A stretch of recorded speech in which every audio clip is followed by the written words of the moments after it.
छोट्या कांद्याचे मी बनवले लॉलीपॉप. मी ॲक्च्युली हे कांदे आहे ना भाजीसाठी आणते. तर काही कांद्यांची मी भाजी बनवली आणि काही कांदे उरले होते.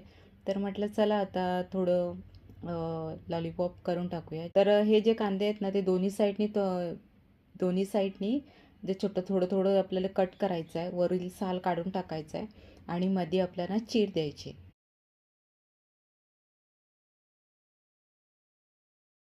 ह्याच्यासाठी आपल्याला काही पिठांचा वापर करावा लागेल. तर मी अर्धी वाटी मैदा घेतला आहे आणि पाव वाटी मक्याचं पीठ घेतलं आहे आणि 2 चमचे तांदळाचं पीठ घेतलं आहे.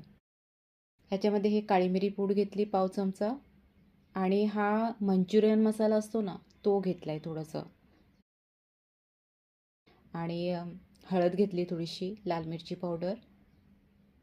हे भजीप्रमाणे ते पीठ आपल्याला मिक्स करून घ्यायचं. पण हे जे पीठ आहे ना थोडं असं घट्ट ठेवायचं. म्हणजे कारण की मीठ टाकते आता. हे सगळं मिक्स करून घ्यायचं हे मिश्रण आणि हे कांदे सगळे मी सोलून घेतलेत. हे कांद्यांचे जे पाकळ्या आहेत ना ते थोडंसं जेवढं शक्य होईल तेवढं ओपन करायचं म्हणजे ते मिश्रण आहे ना त्यामध्ये आतमध्ये जाणार आणि त्यानंतर ह्या कांद्याला आपल्याला हे टूथपिक लावायचे. तर हे कांद्याला हे टूथपिक लावून घ्यायचे. त्यानंतर जे मिश्रण आपण तयार केलेलं आहे ते वरती लावून घ्यायचं.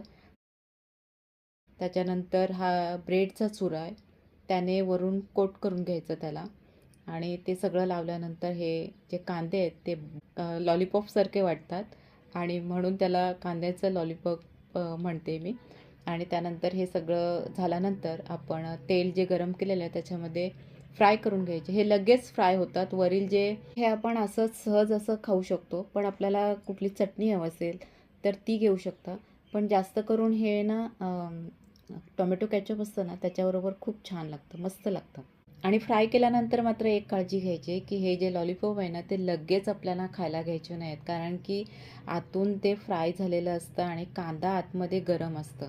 वरून हे कुरकुरीत असतात पण आतमधला कांदा गरम असतं, त्यामुळे थोडं थांबून थोड्या वेळाने हे कांद्यांचे लॉलीपॉप खायचे.